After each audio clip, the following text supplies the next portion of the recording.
Thermodynamics का revision work हमारा चल रहा है यूनिट फर्स्ट का। ठीक है, तो इसमें इस यूनिट में किसी भी स्टूडेंट को पहले कुछ भी प्रॉब्लम रही हो, चाहे लैंग्वेज को लेकर के, समझने को लेकर के, कोई डेरिवेशन समझ में नहीं आई हो, कोई टॉपिक समझ में नहीं आया हो, तो वो लोग फिर से वीडियो लेक्चर्स देख सकते हैं। यहाँ हम बहुत ज़्यादा एक्सप्लेनेशन के साथ नहीं कर रहे, लेकिन फिर भी मोस्ट ऑफ चीज़ों को छोड़ भी नहीं रहे हैं, सब कुछ चीज़ें लेकर के चल रहे हैं। एक एक टॉपिक एटलीस्ट मैं आपको करवा रही हूँ। हाँ, लाइन टू लाइन वापस नोट्स नहीं लिख पा रही हूँ, आपके पास लिखे हुए हैं। इंग्लिश हिंदी को लेकर के प्रॉब्लम है, तो मैं यहाँ पे फिर से सारा का सारा हिंदी में बोल रही हूँ, तो आप लोग कुछ भी पेंसिल वगैरह से किसी भी तरीके से नोट कर सकते हो, या अलग से बनाना चाहो तो आप लोग की इच्छा है। ठीक है, यहाँ पे अभी तक हमने क्या पढ़ लिया है, देखो सबसे पहले हमने इंट्रोडक्शन लिखा है इसका फर्स्ट टाइम, क्योंकि आपके बहुत ज़्यादा टफ नहीं है, क्यों, क्योंकि इसमें बेसिक आपको थर्मोडायनेमिक्स का इंट्रोडक्शन पार्ट ही है। थोड़े बहुत जो कुछ बड़े डेरिवेशन है वो भी इसके लास्ट में जा करके हैं, स्पेशली सेकेंड यूनिट में हैं आपकी डेरिवेशन वगैरह। ठीक है ना, यहाँ तक तो बहुत ईजी सी ही चीज़ें हैं। जैसे कि सबसे पहले हमने क्या पढ़ा, निकाय। कोई निकाय किसे कहा जाता है, कितने प्रकार के होते हैं, खुला निकाय, बंद निकाय, विरहित निकाय, 3 प्रकार के। ठीक है, तो निकाय से जुड़ा हुआ क्या होगा, परिवेश।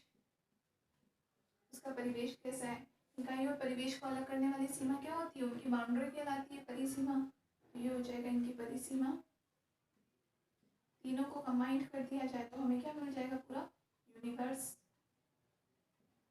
ठीक है, उसके बाद हमें बीच में कुछ छोटे मोटे डेफिनेशन है, जैसे कि हीट में टेम्परेचर में क्या डिफरेंस होता है, या ये सब कुछ हमने देखा, हीट का फ्लो कैसे होता है, वो सब कुछ आता है, वो चीज़ें नहीं थी। उसके अलावा किसी निकाय में किया गया कार्य, कल हमने जैसे देखा कि किसी निकाय में किया गया कार्य पृथ्वी की इक्वल आया। और हमने क्या पढ़ा, हमने इसमें देखा ऊष्मागतिकी का शून्यता का नियम।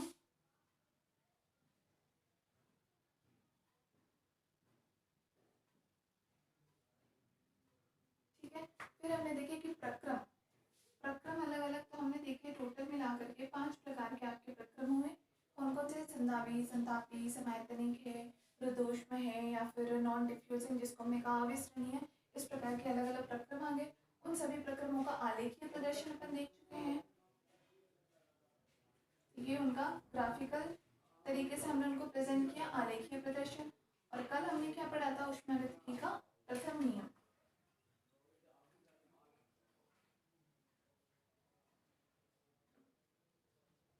ऊष्मागतिकी का प्रथम नियम। ठीक है, और प्रथम नियम क्या था, डी क्यू बराबर D U plus delta W minus mu into D N के। क्लियर है यहाँ तक की चीज़ें।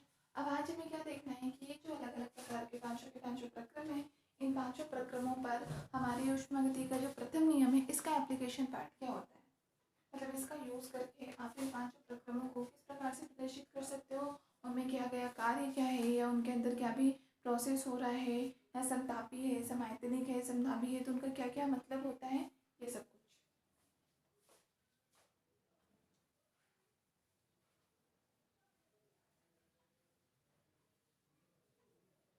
ठीक है, तो एक एक प्रोसेस लेकर के चलते हैं। सबसे पहला जैसे हमने प्रक्रम लिया, समधाबी प्रक्रम। हालांकि समनाभी प्रक्रम कुछ ज़्यादा टफ हो ऐसा नहीं है, और बाकी कल हम पढ़ ही चुके हैं। जो पढ़ा है समनाभी प्रक्रम का, तो एक तरह से हमने कल पूरा पढ़ ही लिया, इसमें क्या क्या चीज़ें होती हैं। तो देखो, फिर भी सबसे पहले अपन बात करें कि समनाभी का मतलब क्या है। इस प्रक्रम में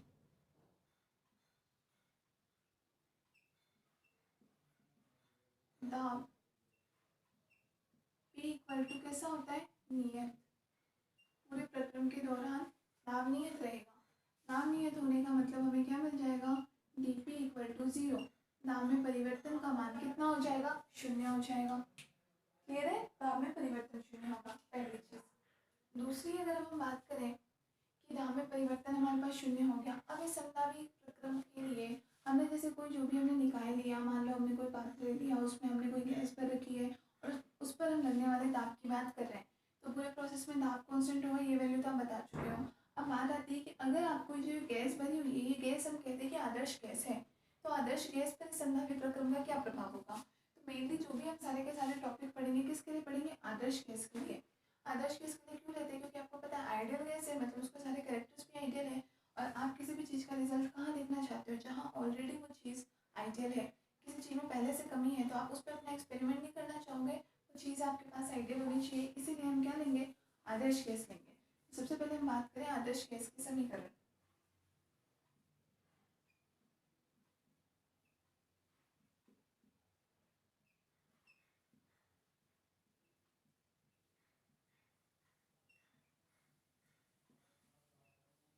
क्या इक्वेशन होती है, P V equal to N R T. अब एक दिन कोई स्टूडेंट पूछ रहा था कि यहाँ पे एन क्या होता है, तो मैं आपको एक चीज़ बता देती हूँ, जबकि P V equal to N R T 9th class के बच्चे को भी पता होता है, फिर भी मैं आपको बता दूँ। यहाँ पर पी क्या है, दाब है, वी है आयतन, एन होता है कणों की संख्या,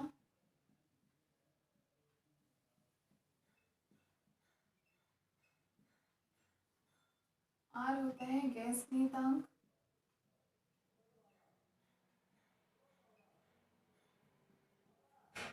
आर से क्यों प्रदर्शित करते हैं, क्योंकि गैस नियतांक दिया था रिडबर्ग नाम के साइंटिस्ट ने, रिडबर्ग, इसीलिए उनके नाम पर ही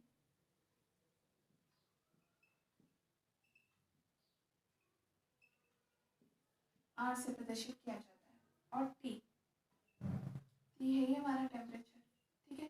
कई बार यहाँ पर एन आपको नहीं लिखा हुआ दिखेगा, एन मोस्ट ऑफ केसेस में हम यूज में नहीं लेते, क्यों, क्योंकि एन का यूज मेनली तभी है जब आपके कणों की संख्या में कुछ ना कुछ परिवर्तन हो रहा। और नॉर्मल अभी हम जो भी गैस अलग अलग प्रोसेस पढ़ रहे हैं, तो हम समदाबी की बात कर रहे हैं, जब दाब समान हो। हम यहाँ पर ये नहीं लगा रहे कि दाब समान और कणों की संख्या में भी परिवर्तन हो रहा। वो हम कब पढ़ेंगे, जब हम आवेशरणीय प्रक्रम पढ़ेंगे, ठीक है, वहाँ पर आपका एन यूज आएगा। इसीलिए कई बार इस एन को स्किप कर दिया जाता है, क्यों, एन का मान समान है तो उससे कोई फर्क नहीं पड़ता इसलिए, ठीक है। बाकी इक्वेशन होती है P V equal to N R T. समझ में आ गया अब यहाँ पर कौन सी चीज़ क्या प्रदर्शित करती है। और अब अगर वी है तो वी पूरी थर्मोडायनेमिक्स में वी का मतलब आयतन है, टी का मतलब ताप है, एक नॉर्मल साइन है जो हमें पता होता है, इसलिए मैंने आप लोगों को एक चीज़ में नहीं लिख पाई थी, ठीक है, क्योंकि इतना पता होता है। हाँ, आगे अलग से अगर कभी हम वी को कुछ और चीज़ मान रहे हैं तो हम लिख करके चले जाएंगे कि यहाँ पर वी का मतलब ये है, यहाँ वी का मतलब आयतन नहीं है, इस तरीके से, ठीक है।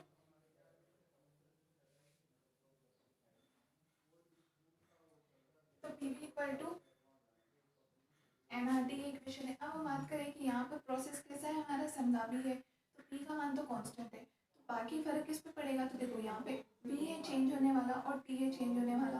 बाकी एन हमने बताया कि एन में हम कुछ भी परिवर्तन नहीं करें, एन कांस्टेंट रहेगा और आर भी अपना कांस्टेंट रहेगा। तो फर्क केवल किस में पड़ेगा, वी में और टी में। और वी और टी में कैसा रिलेशन है आप देख सकते हो, दोनों एक दूसरे के समानुपाती हैं, V proportional to A T. मतलब टी में जैसे जैसे परिवर्तन होगा वैसे वी में भी परिवर्तन होगा। यहाँ वी बराबर कोई कांस्टेंट मान हमने सी ले लिया, इंटू टी लिख सकते हैं, तो यहाँ से हमें वी अपॉन टी बराबर क्या मिल जाएगा, सी, कोई नियतांक, सी नियतांक के बराबर। ये नियम दिया था चार्ल्स नाम के साइंटिस्ट ने, इसीलिए इसे कहा जाता है चार्ल्स का नियम।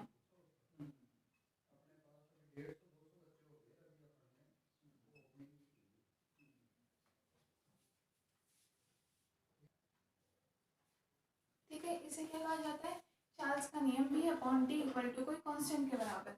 यहाँ से आप ये भी ले सकते हो, अगर कोई दो अलग अलग प्रोसेस के लिए अगर हम बात कर रहे हैं, तो यहाँ से हमें क्या रिलेशन मिल जाएगा कि V one upon T one equal to V two upon T two equal to constant. ये फॉर्मूला कब यूज में आएगा, जैसे आपको कोई भी दो अलग अलग प्रोसेस दे दिए गए और आपको ये बोल दिया है कि वी वन पहले में वॉल्यूम का मान ये है, टेम्परेचर का मान ये है, टी टू का मान भी दे दिया और आपसे वी टू का वैल्यू पूछ लिया, तो आप वहाँ पर ये फॉर्मूला यूज कर सकते हो, ठीक है, दो अलग अलग तरह। तो ये नियम क्या कहा जाता है, चार्ल्स का नियम कहलाता है कि वी अपॉन टी बराबर कोई कांस्टेंट हो। क्लियर है। नेक्स्ट बात आती है ग्राफ की। तो ग्राफ हमने कल देखा ही था, वैसे भी फिर से देख लेते हैं। ग्राफ हमें किस में बताना है, पी में और वी में। ये ले लिया हमने पी दाब और ये वी ले लिया हमने आयतन। दाब पूरे प्रोसेस में कैसा है, कांस्टेंट है, ये हो गया कांस्टेंट। आयतन में तो चेंज हो रहा है, आयतन हमने मान लिया ये कोई हमारा प्रारंभिक आयतन है, बी इनिशियल, और ये हमारा कोई अंतिम आयतन हो गया, बी फाइनल, ठीक है। ये इन दोनों के बीच में जो ये एरिया है, ये किसको प्रदर्शित करता है, किए गए कार्य को प्रदर्शित करता है। कार्य का फॉर्मूला हमने क्या देखा, W equal to P D V होता है। अब पी तो यहाँ पर ऑलरेडी कांस्टेंट है, डी वी का मान कितना हो जाएगा, B final minus B initial के बराबर। और और ये मान जब आप प्रेशर में कुछ भी चेंज नहीं कर रहे हो तो सिंपल सी बात है, वॉल्यूम में चेंज जनरली कैसा होगा, पॉजिटिव ही होगा, इसलिए W बराबर आ जाएगा पॉजिटिव। W का मान धनात्मक। धनात्मक आने का मतलब ये है कि इस कंडीशन में प्रक्रम के द्वारा अपने परिवेश पर कार्य किया जाएगा, निकाय के द्वारा, सिस्टम के द्वारा अपने सराउंडिंग पर कार्य किया जाएगा, इसलिए W की वैल्यू कैसी आएगी, पॉजिटिव। और किए गए कार्य का एक और फॉर्मूला ये भी होता है कि ये जो हमारा PV वक्र है और V वाला जो हमारा ये लाइन है आयतन वाली, इन दोनों के मध्य का क्षेत्रफल, ये जो हमने लाइनिंग के थ्रू दर्शाया है, ये भी क्या कहलाता है, हमारा किया गया कार्य कहलाता है। ये इतना एरिया, कार्य का अगर एरिया के फॉर्म में देना चाहो तो PV वक्र और V तल जो है हमारा, या फिर V डायरेक्शन है, इन दोनों के मध्य का क्षेत्रफल। ये आपका कंप्लीट हो गया समदाबी प्रक्रम। नोट करना है किसी को, कर लो।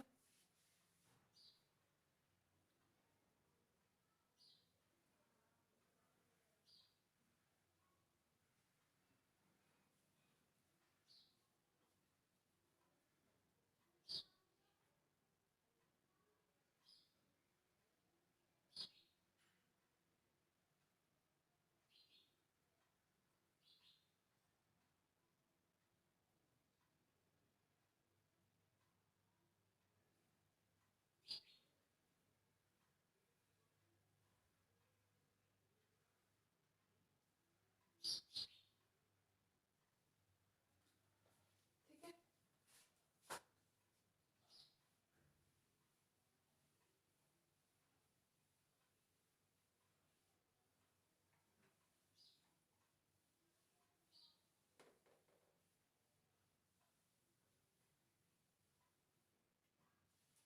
नेक्स्ट सेकंड नंबर पे देखते हैं। टोटल मिलाकर के 5 प्रक्रम पढ़े थे अपन, सभी एक एक को लेकर के चलेंगे। पहला अपन ने कौन सा पढ़ लिया, समदाबी प्रक्रम। दूसरा अपन लेते हैं समायतनी।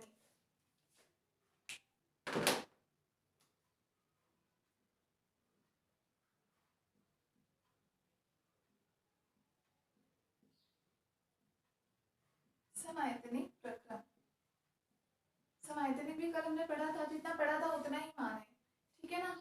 फिर भी हम एक बार फिर से डिस्कस कर लेते हैं। देखो समायतनी प्रक्रम में क्या होगा, ये जो होते हैं ना स्टार्टिंग के समदाबी समायतनी, ये सब इजी इजी है, इनमें कुछ खास चीज नहीं है। हाँ, जैसे समतापी होता है, ऋतुष्म होता है, उनमें कुछ अलग मान आते हैं, कुछ अलग डेरिवेशन, तो वो थोड़ा सा वैल्यूएबल होता है, पढ़ने लायक। बाकी ये सब तो नॉर्मल चीज़ें हैं।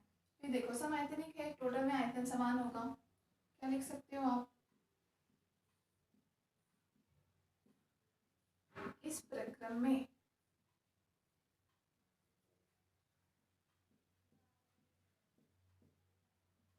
आयतन B इक्वल टू कैसा होगा, नियत, दैट इज, ये साइन होता है दैट इज का, ठीक है।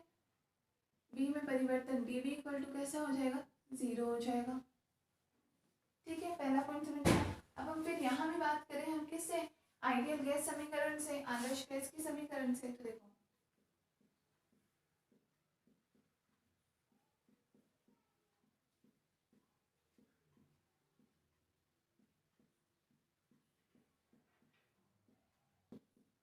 PV इक्वल टू nRT, ये समीकरण होती है। अब आपके पास यहाँ पर क्या है, B का मान आपके पास कांस्टेंट हो गया है, B का मान कांस्टेंट है, तो चेंज किस में होगा, P में चेंज होगा, T के रेस्पेक्ट में। तो यहाँ पे B कांस्टेंट है, M में कुछ परिवर्तन कर ही नहीं रहे, R ऑलरेडी कांस्टेंट है, तो चेंज होगा P में T के रेस्पेक्ट में, मतलब P यहाँ पे समानुपाती हो जाएगा T के। या P को यदि हम किसी कांस्टेंट के बराबर माने, कोई नियतांक C के बराबर, तो C इंटू टी, यहाँ से भी हमें रिलेशन क्या मिलेगा, P बटे T बराबर किसी नियतांक के बराबर।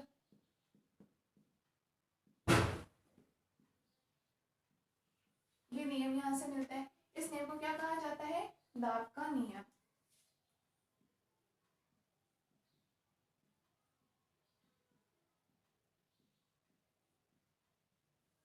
दाब का नियम, कोई दो अलग अलग प्रोसेस के लिए अगर हम बात करें तो यहाँ भी सेम क्या हो जाएगा, P1 upon T1 equal to P2 upon T2 equal to constant.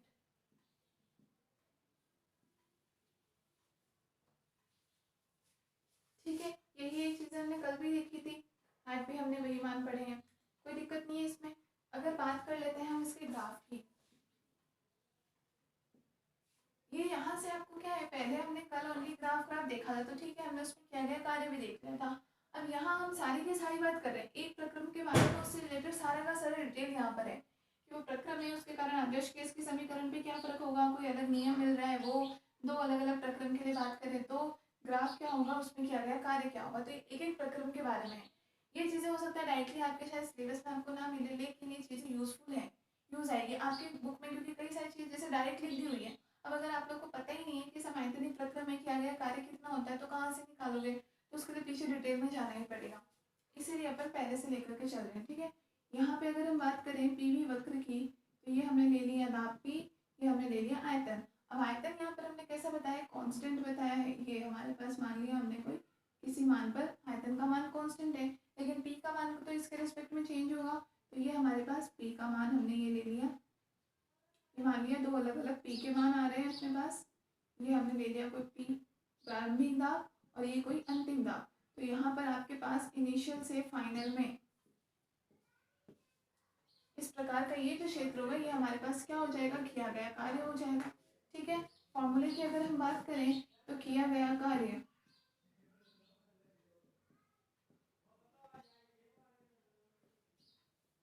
W equal to कितना है, पी डीवी है। अब यहाँ पर तो क्या है, पी में तो चेंज है, लेकिन यहाँ तो डीवी ही 0 के बराबर है, मतलब डायरेक्टली W इक्वल टू कितना मिल जाएगा, 0।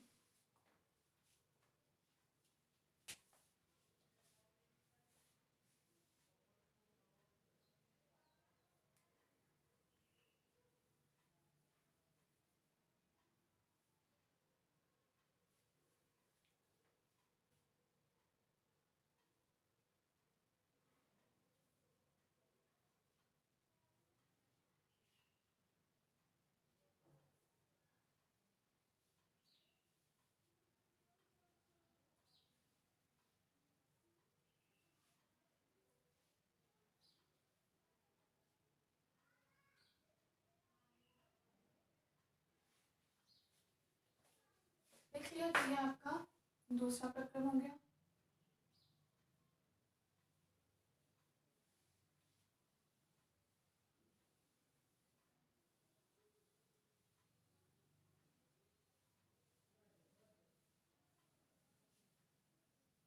इनमें भी कुछ समझने जैसी चीज़ थी क्या, कि दोबारा रिवीजन करवाना पड़े इनका।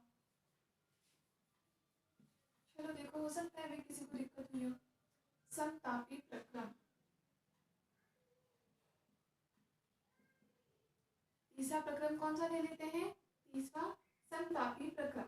ठीक है, जहाँ ताप का मान समान हो, तो ताप समान है, सेम चीज क्या हो जाएगी, इस प्रक्रम में ताप T कैसा हो जाएगा, नियत हो जाएगा। इसका मतलब ताप में परिवर्तन कैसा हो जाएगा, शून्य हो जाएगा, T इक्वल टू 0।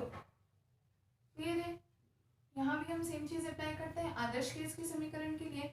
सारे के सारे जो भी इफेक्ट पढ़ोगे, सबसे पहले हम आदर्श केस पे ही पढ़ेंगे, रियल केस की बात तो बाद में आएगी। ठीक है, अभी हम सब कुछ किस पे, आदर्श केस पे पढ़ करके देखेंगे। तो आदर्श गैस की समीकरण से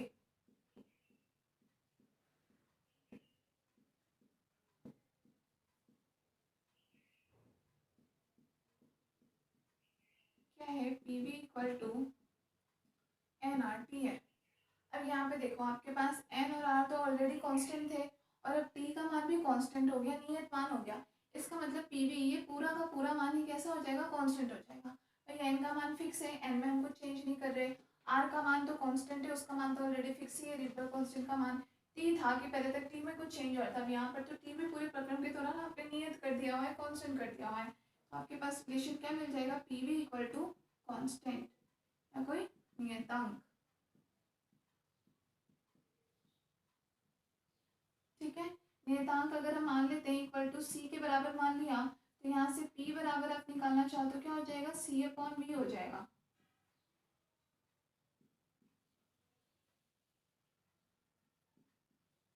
ठीक है, p बराबर क्या हो जाएगा, c अपॉन v। यहाँ से मतलब हमें रिलेशन क्या मिला कि p व्युत्क्रमानुपाती हो जाएगा v के। इसका मतलब जब आपके पास आयतन का मान बढ़ेगा तो दाब का मान कम होगा, आयतन का मान कम होगा तो दाब का मान बढ़ेगा। कब बढ़ेगा, समतापी प्रक्रम के लिए अलग अलग पे अलग अलग कंडीशन होती है। तो ये जो नियम दिया गया p प्रोपोर्शनल टू 1/v, ये नियम किसके द्वारा किया गया? एक वैज्ञानिक थे बॉयल्स नाम के, तो बॉयल के नियम बॉयल के द्वारा दिया गया, इसलिए इसे क्या कहा जाता है? बॉयल का नियम कहा जाता है। आपका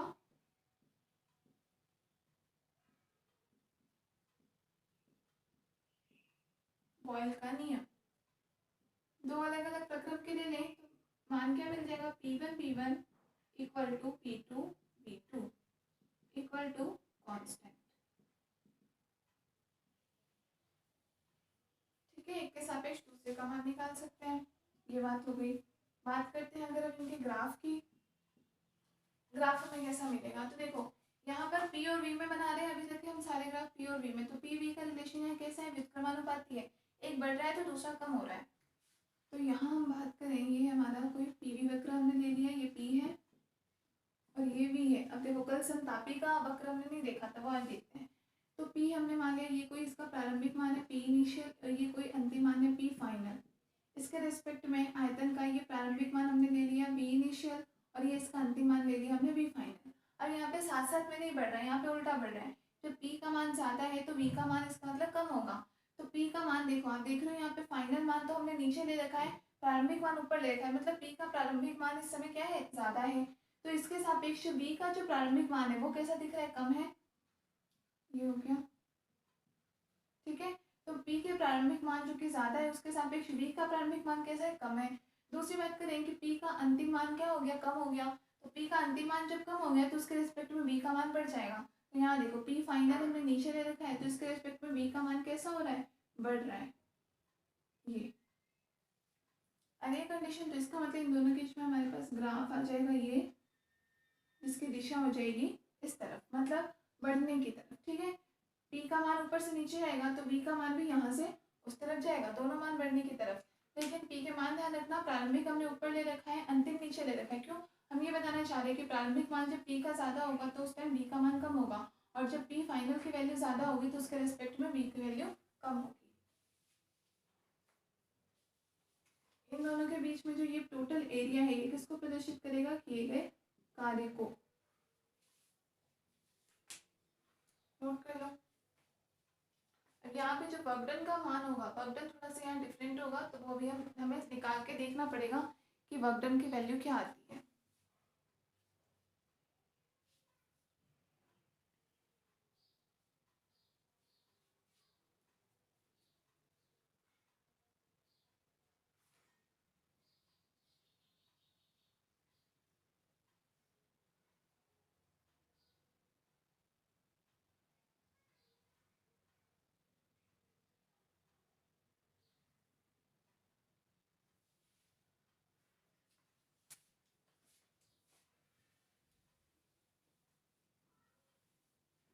इसलिए देखो नेक्स्ट हम देते हैं प्रक्रम में किया गया कार्य।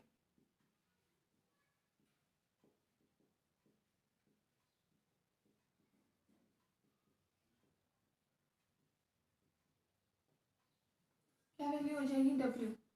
तो W इक्वल टू फॉर्मूला होता है P dV, V का समाकलन V इनिशियल से लेकर के V फाइनल तक। ठीक है, अब यहाँ पर देखो P में और V में क्या रिलेशन है? PV बराबर है हमारे पास, PV बराबर किसी कांस्टेंट C के बराबर हमने लिया है। ठीक है, और यहाँ से P का मान हमारे पास कितना आया है? C/V आया है। तो हम यहाँ लिख लेते हैं, चूंकि P इक्वल टू कितना है? C/V। C यहाँ पर कोई कांस्टेंट है, ठीक है, तो कांस्टेंट अपॉन V है, यहाँ हम P की वैल्यू रख देते हैं। तो यहाँ से W इक्वल टू मिल जाएगा हमें C/V और इंटू dV। ठीक है, C कांस्टेंट है, बाहर ले लेते हैं, इंटीग्रेशन है V इनिशियल से V फाइनल तक इसका dV/V का, और dV/V का इंटीग्रेशन किसके बराबर होगा? dx/x। इंटीग्रेशन dx/x किसके इक्वल होता है? log x के। यहाँ वैल्यू क्या आ जाएगी? log v। तो C इंटू log v।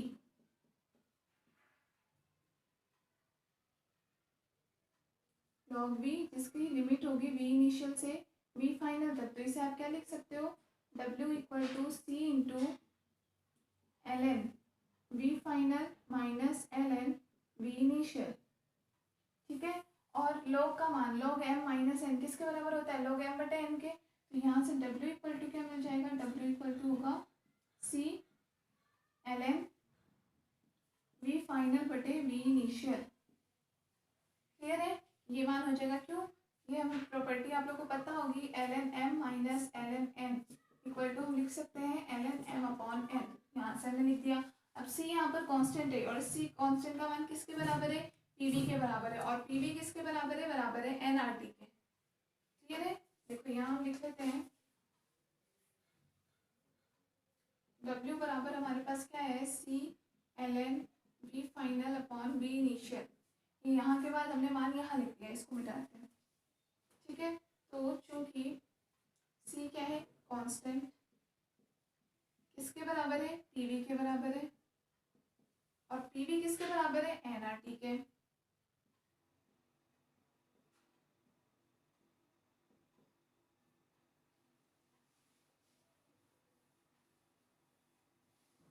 तो यहाँ से आपके पास w बराबर क्या आ जाएगा, c का मान रख दो। अब c का मान आप दोनों रख सकते हो, pv के टर्म में भी रख दो, क्योंकि c डायरेक्टली बराबर है pv के, और अगर pv बराबर है nRT के, तो दोनों फॉर्म में आप लिख सकते हो। या तो आप इसको ये लिख लो pv ln v final upon v initial, इस फॉर्म में भी ये भी आपका फॉर्मूला सही होगा।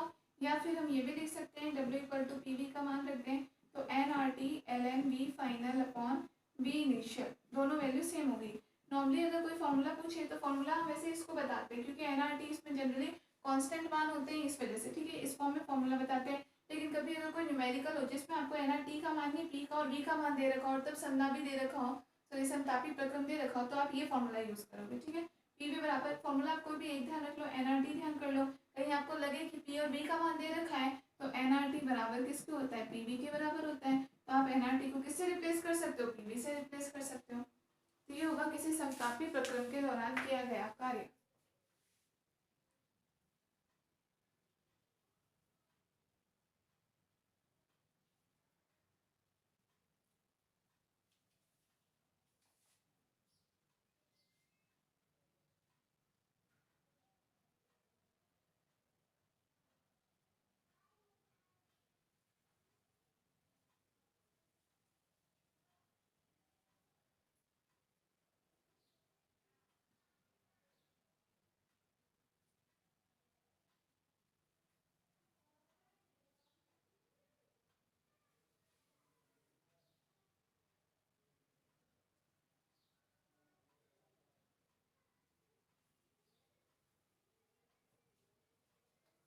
ठीक है, समतापी प्रक्रम हो गया कंप्लीट।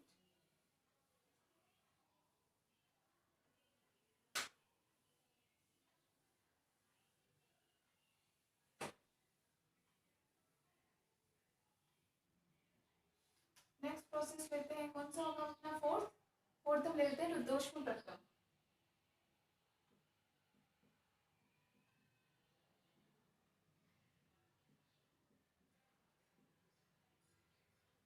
रुद्धोष्म प्रक्रम,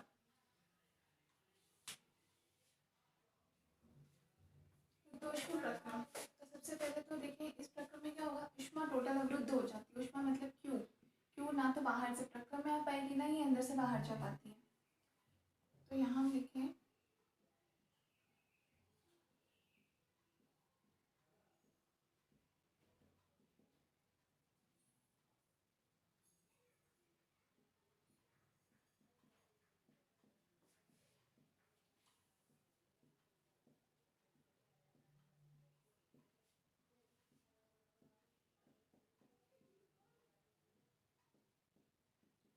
डेल्टा क्यू इक्वल टू कैसा हो जाएगा, 0 हो जाएगा। क्यू का मान टोटल कांस्टेंट रहेगा, इसका मतलब डेल्टा क्यू बराबर 0। ठीक है, दूसरी चीज, अब अगर अपन बात करें आदर्श गैस समीकरण से, तो P V equal to NRT से डायरेक्ट क्यू का कोई रिलेशन ही निकल रहा। तो यहाँ पर रिलेशन हमें थोड़ा घुमा फिरा करके निकालना पड़ता है। तो कैसे निकालते हैं, पूरी इसकी बड़ी सारी डेरिवेशन भी होगी। ठीक है, तो यहाँ से लेकिन हमें 3 टाइप के रिलेशन मिलते हैं। 3 टाइप के रिलेशन मिलते हैं, कौन कौन से, आदर्श गैस समीकरण से।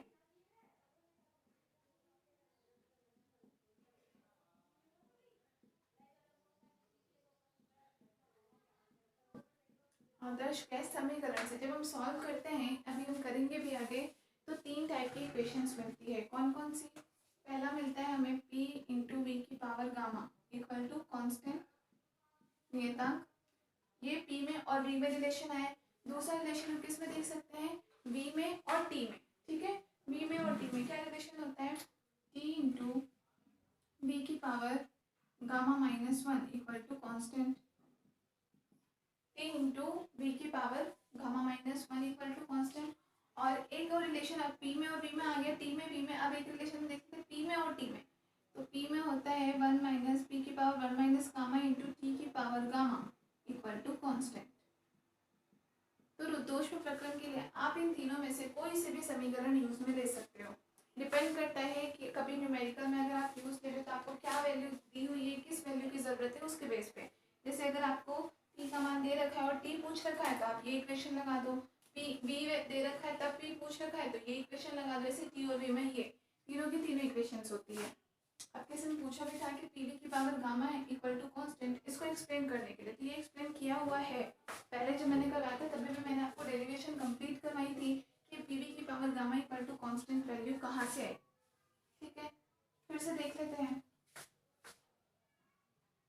अब यहाँ से हम एक एक रिलेशन की बात करते हैं कि रिलेशन कहाँ से आए होंगे। हमको एक आध रिलेशन निकाल करके देख लेते हैं, उसी में अगला मान डालो तो बाकी दोनों इक्वेशंस भी आपको इजीली मिल जाएगी।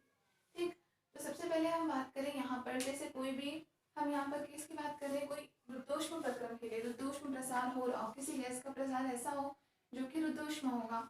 इसका मतलब वहाँ पे सीधी सी बात यह है कि डेल्टा क्यू बराबर तो शून्य होगा।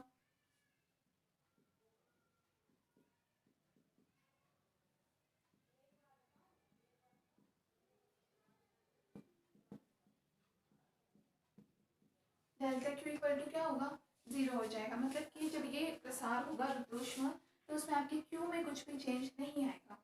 ठीक है, पहली चीज क्लियर। तो अगर हम बात करें ऊष्मागतिकी का फर्स्ट लॉ जो कल हमने पढ़ा था, delta Q equal to D U plus D W minus mu into D N, वहाँ से हमें क्या रिजल्ट मिल जाएगा,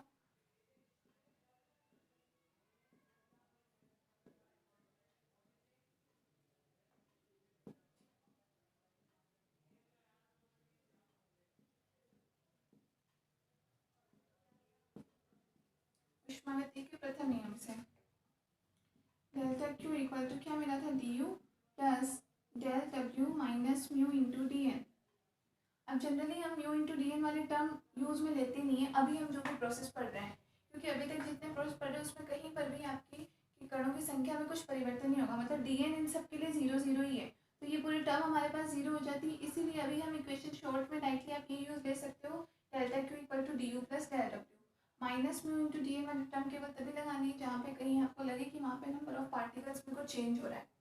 ठीक है, ये वैल्यू लगा दी। अब हमारे पास डेल्टा क्यू बराबर, क्योंकि हम तो बात करें रुद्धोष्म प्रक्रम के लिए, डेल्टा क्यू का मान है जीरो, तो यहाँ से वैल्यू क्या हो जाएगी, zero equal to D U plus delta W. मतलब हम यहाँ से निकाले कि किया गया कार्य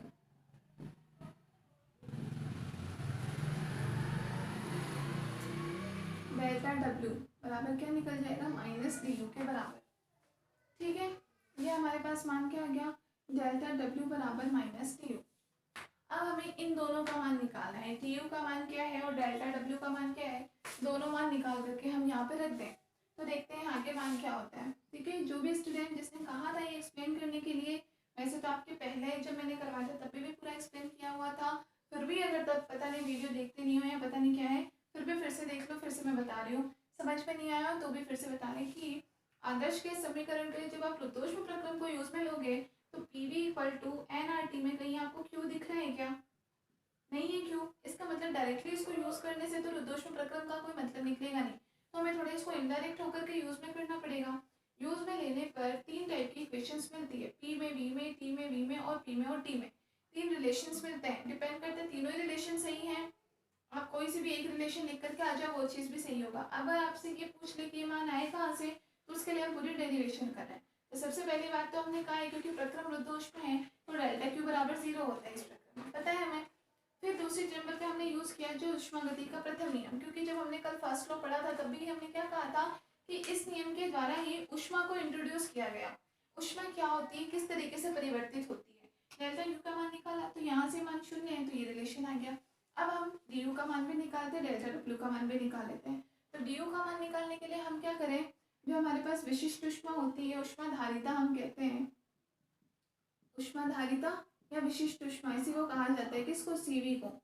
सीवी मतलब नियत आयतन पर है, इसका मान कितना होता है, D U upon d T. बताइए, इतनी बार हम पढ़ चुके हैं फर्स्ट से लेकर के लास्ट में, और वापस हम फर्स्ट में आ गए। ऊष्माधारिता या स्पेसिफिक हीट बोल लो, विशिष्ट ऊष्मा बोल लो, सी वी बराबर D U upon d T. तो यहाँ से डी यू बराबर कितना मिल जाएगा, C V into d T. D U बराबर क्या मिल जाएगा हमें, C V into d T. ठीक है, एक मान मिल गया। दूसरी अगर हम बात करें डेल्टा डब्ल्यू की, किया गया कार्य, ये हमारे पास मान यहाँ से आया है। वैसे हमारे पास किया गया कार्य कितना होता है किसी भी प्रक्रम में, किसी भी प्रक्रम में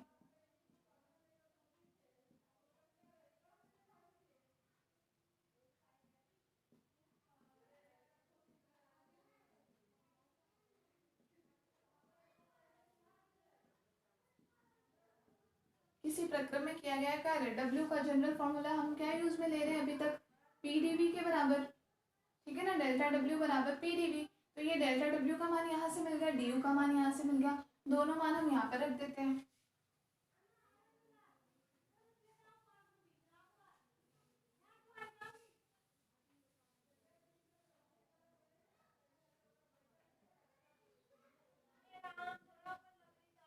दोनों मान रख देते हैं, तो क्या मान मिल जाएगा हमें, डेल्टा डब्ल्यू का मान हम रख दें और इसका भी। तो पी डी वी बराबर minus C V D T. समझ में आ गया। डी यू का मान भी रख दिया है हमने यहाँ से, और डेल्टा डब्ल्यू का मान पी डी वी रख दिया है। तो टोटल रिलेशन हमें क्या मिल गया, P D V equal to minus C V D T. ठीक है, यहाँ से अगर हम केवल डी टी का मान निकालना चाहिए, या फिर डेल्टा डब्ल्यू का मान पी डी वी आपने रखा है बराबर माइनस डी यू, हाँ से ही मान रखा है। ठीक है, या इसे आप इस तरीके से भी लिख दो, सी वी डी टी बराबर माइनस पी डी वी, तो भी कोई फर्क नहीं पड़ना, एज इट इज ही मान आएगा। ठीक है, यहाँ से अगर हम डी टी निकालना चाहें, डी टी कितना वैल्यू हो जाएगा, P D V upon C V minus का। डी टी का मान हम निकाल सकते हैं कि टेम्परेचर में कितना चेंज हो जाएगा, तो minus P into D V upon C V. Clear है, कोई दिक्कत नहीं है। अब हमें जैसे मान लो यहाँ पर हम इस p का मान निकालना चाहते हैं। देखो, जब किसी वैल्यू तक अपने को पहुंचना है तो बहुत सारे अलग अलग रास्ते उसमें लेने होते हैं। किस तरीके से मान लीजिए, हाँ ये है तरीके हमारे सारे सही होने चाहिए, ऐसा नहीं आप कुछ भी उटपटांग उठा करके रख दो। अब हमें बात करनी है, अभी तक मैं कहीं पे हमने आइडियल गैस इक्वेशन तो यूज में ली ही नहीं। हम ये तीनों मान हमने जो बताया, पीवी की पावर गामा, या तीनों संबंध जो हमने बताए रुद्धोष्म प्रक्रम के लिए, वो हमने कब बताया कि आदर्श गैस समीकरण से हमें वो तीनों रिलेशन मिले। ठीक है, अब अभी तक जो आपने इतना पूरा प्रोसेस किया उसमें कहीं आदर्श केस तो आपने यूज में ली नहीं। अब अपन यूज में लेते हैं कि यहाँ आदर्श केस का क्या रोल है। तो हम ले आदर्श केस की समीकरण से,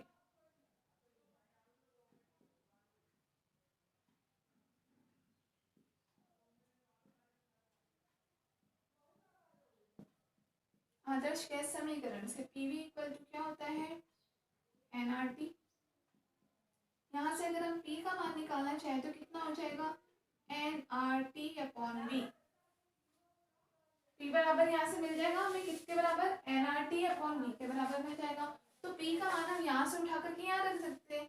तो हमारे पास ये पूरे प्रक्रम, फिर हमारे पास डी टी का मान किस फॉर्म में हो जाएगा, आदर्श गैस समीकरण के रूप में हो जाएगा। क्लियर है ना, क्योंकि हमने पी का मान आदर्श गैस समीकरण से ही निकाला है, और पी का इतना बड़ा सारा मान आप यहाँ पे रख दोगे तो सिंपल सी बात है, पूरी की पूरी वैल्यू चेंज हो जाएगी आपकी आइडियल गैस की फॉर्म में।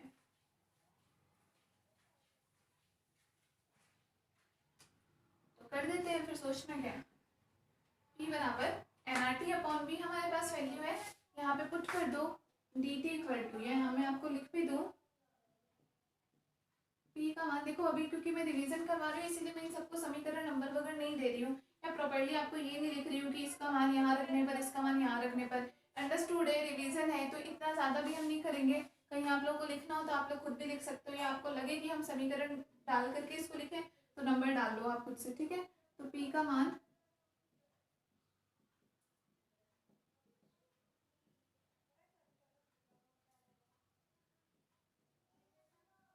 dt में रखने पर dt बराबर क्या हो जाएगा, माइनस p की वैल्यू डाल दो आप, N R T upon B, into में क्या आ जाएगा, डी बी, और अपॉन में सी। ये हमें फाइनली वैल्यू किसकी मिल गई, डी टी की मान मिल गई हमें। ठीक है, कोई दिक्कत नहीं यहाँ तक। हम क्या करें, टी है, टी को एक तरफ ले आते हैं, बाकी सारे बी वाले मान उधर छोड़ देते हैं। तो हम यहाँ से कर सकते हैं, डी टी बटे में टी हो जाएगा, और माइनस यहाँ पे देखो एन आर और बटे में सी वी, ये पूरा मान तो कैसा कांस्टेंट ही है, एन और आर कांस्टेंट है, सी वी का मान भी यार कांस्टेंट ही है। स्पेसिफिक हीट आपको पता है न्यूमेरिकल्स में हमें दिया ही होगा, ठीक है। बच क्या गया डी वी और अपॉन में भी। क्लियर है, दोनों तरफ हम क्या कर देते हैं, समाकलन कर देते हैं प्रारंभिक सीमा से लेकर के अंतिम सीमा तक। यहाँ पर टी की सीमा भी क्या हो जाएगी, टी इनिशियल से टी फाइनल, और बी की लिमिट भी क्या हो जाएगी, वी इनिशियल से वी फाइनल। ठीक है, कोई दिक्कत नहीं है, दोनों तरफ मान हमारे पास क्या आ जाएगा, लॉग के फॉर्म में। तो देखो डी टी अपॉन टी वही डी एक्स अपॉन एक्स की तरह एल एन टी मान आ जाएगा, एल एन टी कहाँ से, टी इनिशियल से टी फाइनल के लिए बराबर माइनस, ये कांस्टेंट मान तो हमने बाहर ले लिया N R upon C V, समाकलन किया है डी वी अपॉन वी का, तो फिर मान वही आ जाएगा L N V, V initial से वी फाइनल के लिए। क्लियर है, मान डालोगे तो वही L N T final minus L N T initial आएगा, और log M minus log N किसके बराबर होता है, लॉग एम अपॉन एन के बराबर होता है। तो सिंपल से हम ऐसे इस मान रख देते हैं, यहाँ पे डायरेक्टली कर देती हूँ मैं, एल एन टी फाइनल बटे टी इनिशियल बराबर क्या हो जाएगा, minus N R C V L N V final बटे वी इनिशियल। क्लियर है, ये रिजल्ट हमने यहाँ से निकाल लिया। लॉग टी में और लॉग बी में एक प्रकार का रिलेशन आ गया, ठीक। यहाँ तक अब आपको ध्यान हो तो हमने जो तीनों रिलेशन जो लिखे थे डायरेक्टली पी वी में, वी टी में, टी पी में, उन सब में एक टर्म आ रही थी आपके पास गामा। गामा क्या है और कहाँ से आया, अब आप लोगों को पता होगा क्योंकि पहले आप लोग पढ़ चुके हो, ठीक है। फिर भी गामा क्या होता है, यही ऊष्माधारिता अपन किस पे ले सकते हैं, नियत आयतन पे भी लेते हैं, नियत दाब पर भी लेते हैं, तो इन दोनों का रेशियो ही क्या कहलाता है, गामा कहलाता है। तो अपन सबसे पहले बात कर लेते हैं गामा की, कि गामा का मान कहाँ से आया और क्या मान आएगा, ठीक है। ठीक, तो यहाँ से हम देखो मान रखते हैं नेक्स्ट,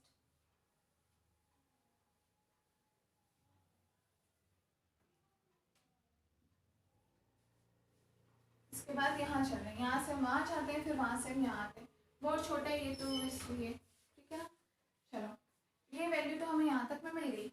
अब हमें एक तो ये कांस्टेंट मान है, इसको हम रिप्लेस करें, प्लस हम बोलोगे कि मैम जो फाइनल इक्वेशन आई थी उसमें तो अपने पास गामा जैसा कुछ आ रहा था, अभी तक तो यहाँ कहीं गामा दिखा नहीं, तो गामा का मान कहाँ से लेंगे।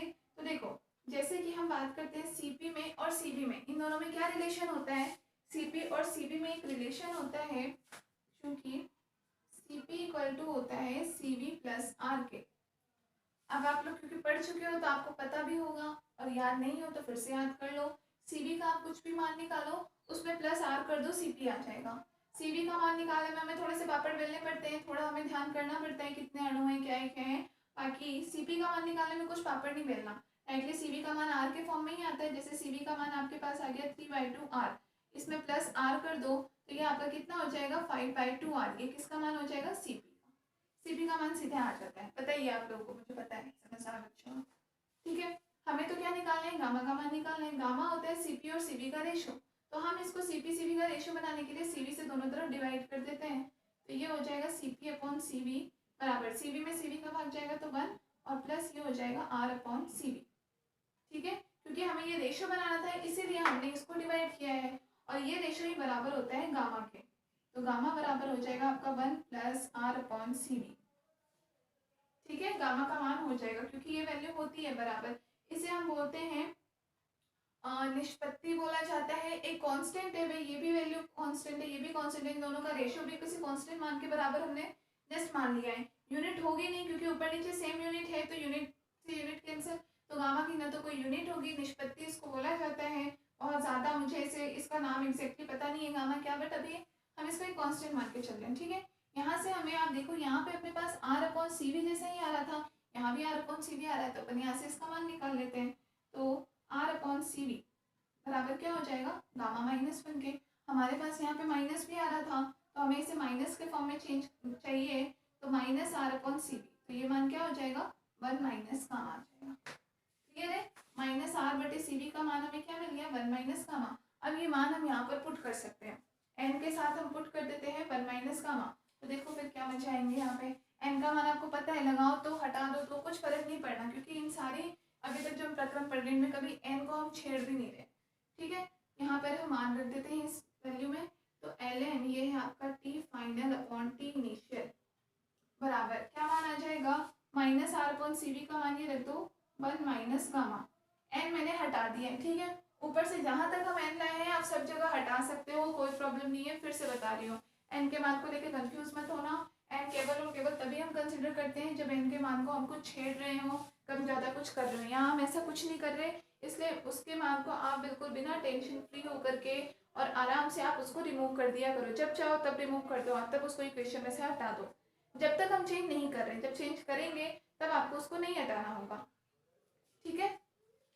तो ये मान हमने लिख दिया L N V final upon V initial, ये मान आ गया। अब इसको सॉल्व कर लेते हैं थोड़ा।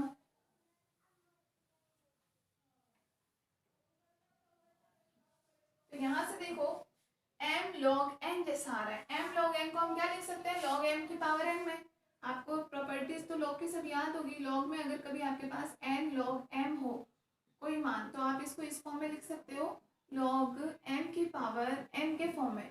आगे जो मान होता है इसको हम इसकी पावर में लिख सकते हैं। और सेम उल्टा होता है कि log m की पावर n हो तो आप उसको n log m लिख सकते हो, क्लियर है। तो यहाँ पे भी आप देख रहे हो ये log है और log के साथ मल्टीप्लाई में कुछ वैल्यू आ रही है, तो इसको हम इसकी पावर फॉर्म में लिख सकते हैं। तो यहाँ से हमारे पास L N T final upon T initial क्या बन जाएगा, L N B final upon B initial की पावर 1 माइनस गामा, ठीक है। किसी को कोई दिक्कत नहीं, ये लिख लो, इसको ब्रैकेट में कर लो ताकि आपको अच्छे से समझ में आ जाए। क्लियर है यहाँ से।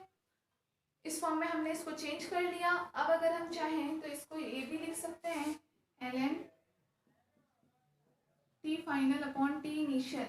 थोड़ा सा हम इसको नॉर्मली सिंप्लीफाई करना चाहें तो कर सकते हैं। सिंप्लीफाई करने का मतलब ये कि अगर हम टी फाइनल फाइनल वाली चीज़ एक तरफ लेना चाह रहे हो और प्रारंभिक प्रारंभिक वाली चीज़ एक तरफ, तो हम इसे उल्टा कर लेते हैं, एल एन बी इनिशियल बटे बी फाइनल की पावर क्या हो जाएगा, तो उल्टा हो जाएगा, गामा माइनस 1 हो जाएगा, ठीक है। ये हमारे पास रिलेशन क्या हो जाएगा, फाइनल रिलेशन हो जाएगा, हो जाएगा।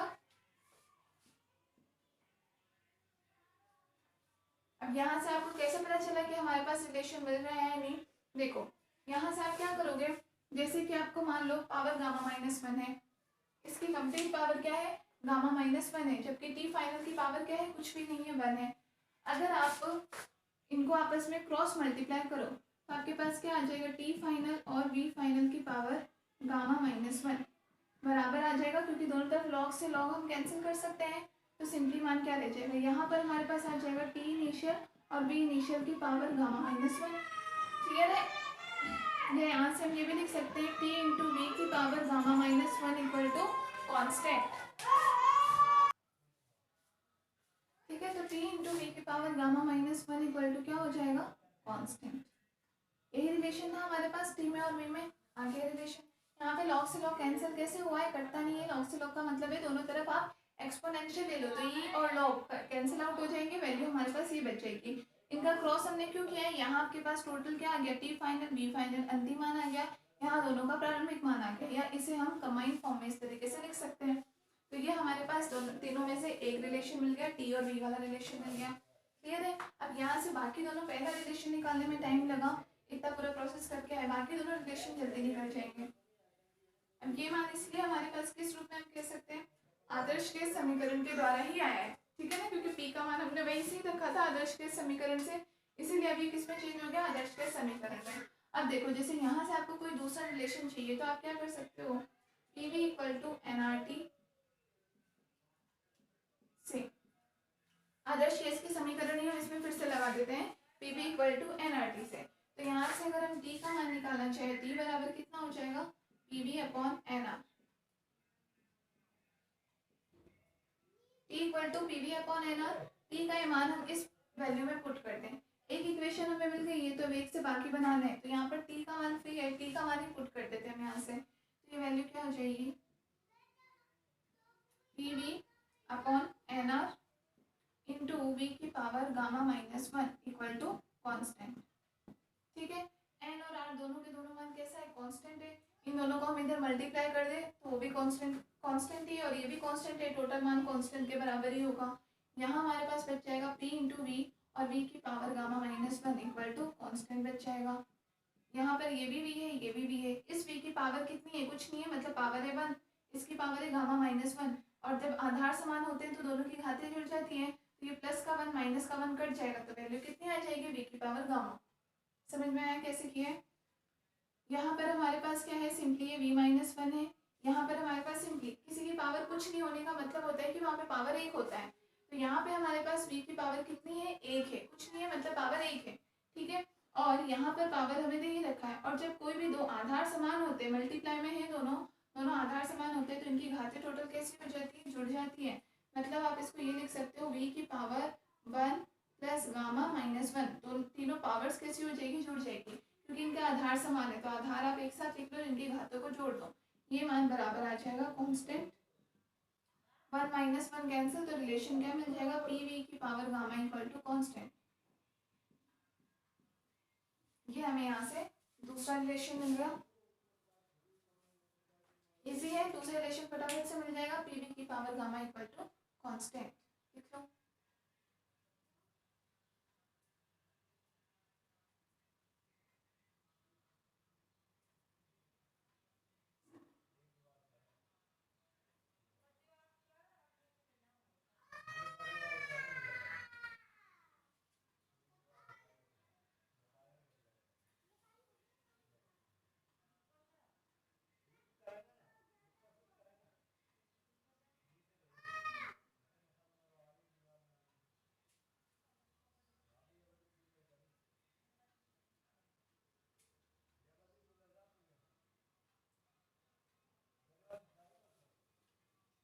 ठीक है, बना लिया।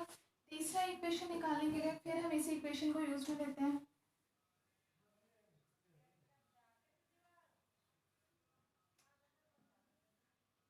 फिर हम यूज में लेते हैं आदर्श गैस समीकरण।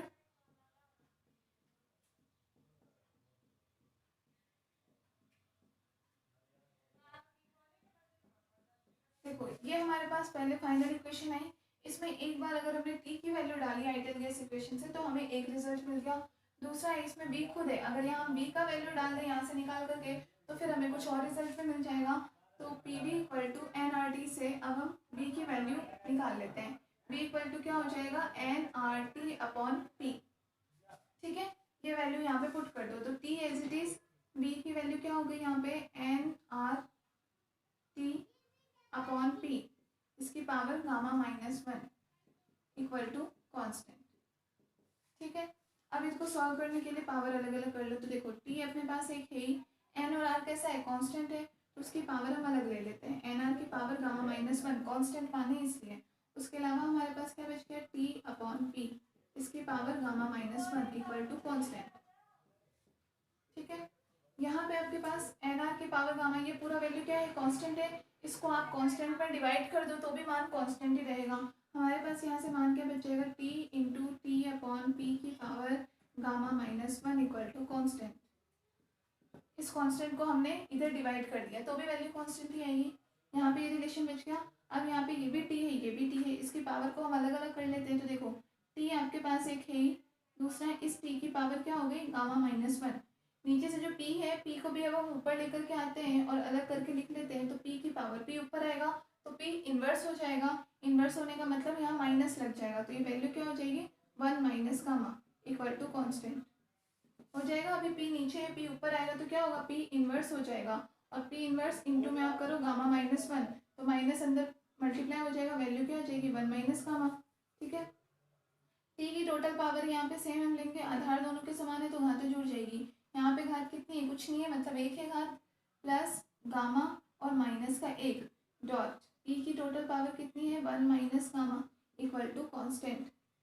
यहाँ पे आपका प्लस वन से माइनस वन कैंसिल, वैल्यू हमारे पास क्या बच जाएगी फाइनल, टी की पावर गामा इंटू पी की power one minus gamma equal to constant. ये आ जाएगी क्वेश्चन नंबर थर्ड।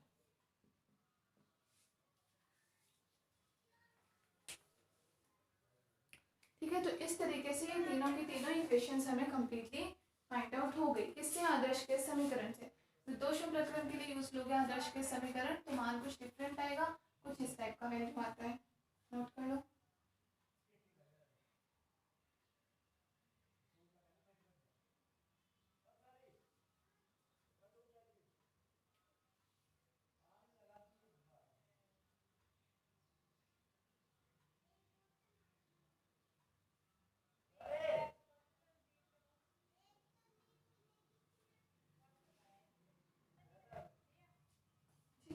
ग्राफ की बात करें, इसके लिए ग्राफ कैसा आएगा?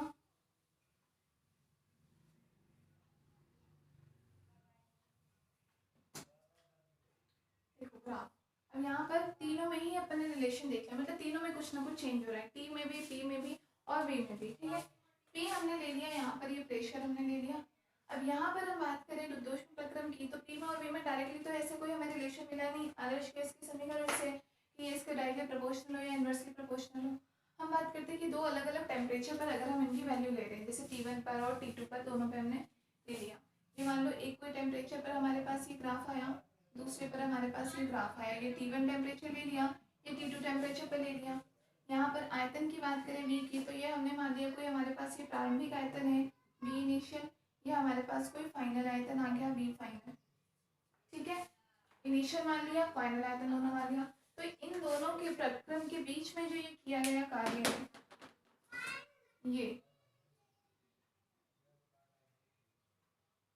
ये जो दोनों के बीच में ये जो किया हुआ कार्य, ये किसको प्रदर्शित करता है? रुद्धोष्म प्रक्रम को।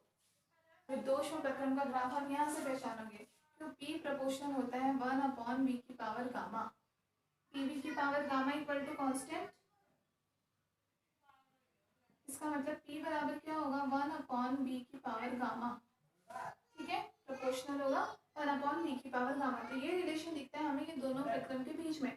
तो कभी आपको दो अलग अलग टेम्परेचर पर दो पीक मिले और उन दोनों के बीच में जो किया गया कार्य होगा वो किसको प्रदर्शित करता है? रुद्धोष्म प्रक्रम को।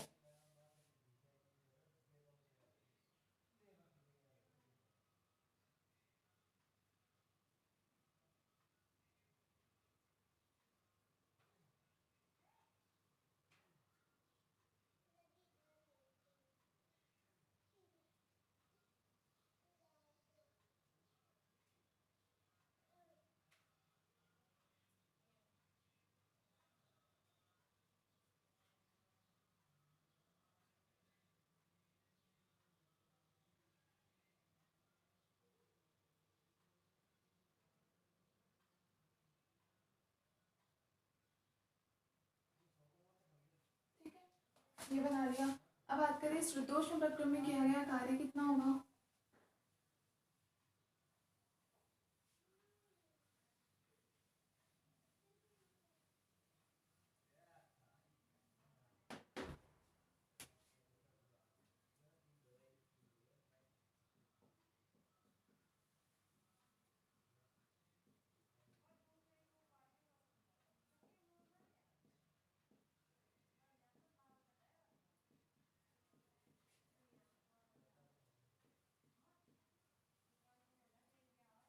रुद्धोष्म प्रक्रम में किया गया कार्य, तो हमारे पास तीन इक्वेशन है, कोई इक्वेशन हम यूज में ले लेते हैं। जैसे हमने लिया PV की power gamma equal to constant होता है, ठीक है, एक इक्वेशन है। कांस्टेंट हमने कोई मान लिया K के बराबर, तो कांस्टेंट K के बराबर है, तो यहाँ से P बराबर आपको क्या मिल जाएगा? K/V की पावर गामा, ये मिल जाएगा रिलेशन, ठीक है। कार्य का फॉर्मूला क्या होता है? किया गया कार्य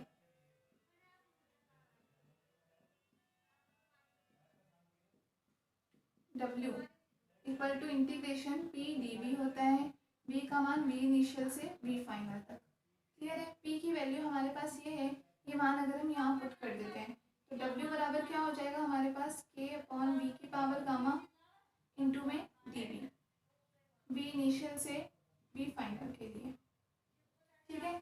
इस इंटीग्रेशन को कर दो। अब यहाँ पर आप मान करोगे तो देखो K कांस्टेंट है, बाहर ले लेते हैं, V की पावर गामा नीचे ऊपर लेके जाएंगे तो V की पावर माइनस गामा और इंटू में dV। तो V का हमें यहाँ पे क्या करना है? इंटीग्रेशन करना है V इनिशियल से V फाइनल के लिए। तो जैसे x का हम करते हैं इंटीग्रेशन x dx, तो इंटीग्रेशन का मान क्या आता है? x की पावर n+1/n+1, ये होता है इंटीग्रेशन। यहाँ पे आप करोगे तो W इक्वल टू क्या मिलेगा? K कांस्टेंट है, एज इट इज आ जाएगा, V की पावर n की जगह वैल्यू कितनी है? माइनस गामा, तो वैल्यू क्या आ जाएगी? V की power minus gamma plus 1 upon में minus gamma plus 1, V initial से V फाइनल के लिए, क्लियर है इस फॉर्मेट। अपॉन में माइनस गामा हम ले लेते हैं, K अपॉन में माइनस गामा प्लस 1 बाहर ले लिया और यहाँ पे इसकी वैल्यू डाल दी हमने, तो ये हो जाएगा V फाइनल की पावर माइनस गामा प्लस 1 और माइनस V इनिशियल की पावर माइनस गामा प्लस 1, ठीक है, सिंपली ये हमारे पास वैल्यू आ गई डब्ल्यू की इंटीग्रेशन करने पर। अब इसे थोड़ा सा सॉल्व कर लो। तो सॉल्व करने के लिए के आपके पास क्या है, कांस्टेंट है, और के बराबर यहाँ से किसके बराबर है, पी वी की पावर गामा के बराबर है। तो के का मान यहाँ रख दो,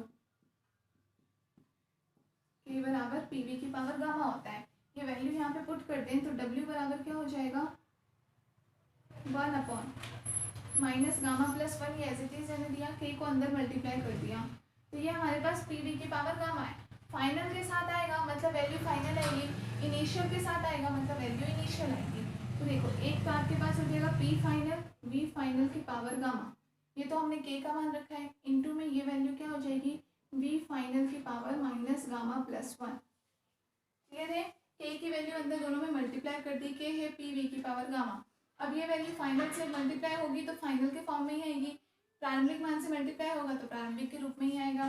तो यहाँ तो मान आ जाएगा पी फाइनल वी फाइनल की पावर गामा, ये किसका मान हो गया, के का, और इनटू में ये है ही हमारे पास।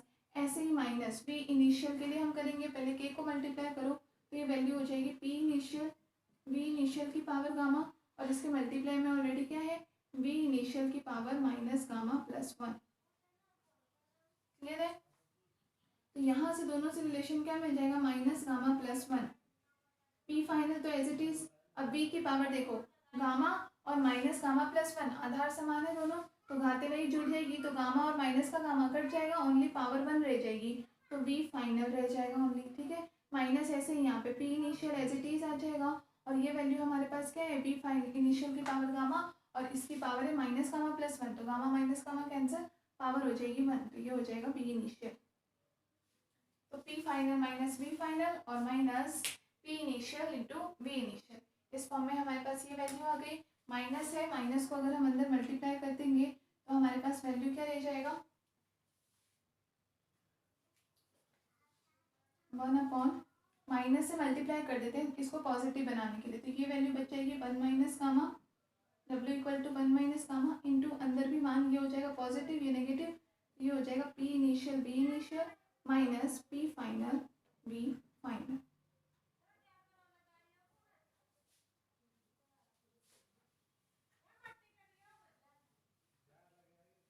ठीक है, तो P और V आ रहा है, पी वी इक्वल टू कितना होता है, एन आर टी। इसका मतलब हम वैल्यू इस फॉर्म में भी लिख सकते हैं, W equal to 1/1 minus gamma, P V का मान रख देते हैं, तो एन आर तो कांस्टेंट है ही, टी की वैल्यू क्या हो जाएगी, इनिशियल माइनस में N R T final, N R दोनों में कांस्टेंट है, बाहर ले लो, तो N R upon 1 minus gamma, T initial minus T final, W. अब ये दोनों फॉर्मूले ही राइट है, टी के फॉर्म में भी और ये पी और वी के फॉर्म में भी, डिपेंड करता है आपके पास वैल्यू क्या गिवन है और क्या पूछा गया है उसके बेस पे। अगर पी और वी से रिलेटेड कोई क्वेश्चन हो तो ये फॉर्मूला यूज में ले सकते हो, अगर टी से रिलेटेड हो तो पी वी की वैल्यू यहाँ पे एनआरटी पुट कर सकते हो, तो ये वैल्यू आ जाएगी। ये होता है किसी निर्दोष प्रक्रम में किया गया कार्य।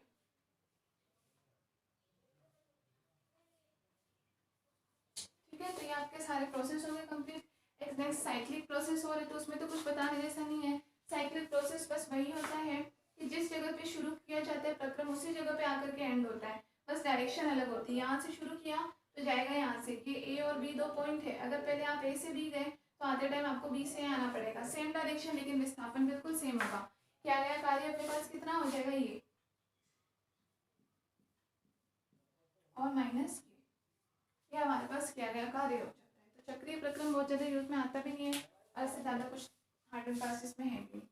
मेनली ये थे रुद्धोष्म प्रक्रम, समतापीय प्रक्रम, इनका ग्राफ इनमें किया गया वर्क डन कितना है या इनकी जो इक्वेशंस आई हमारे पास वो वैल्यू कैसे आई है। क्लियर है।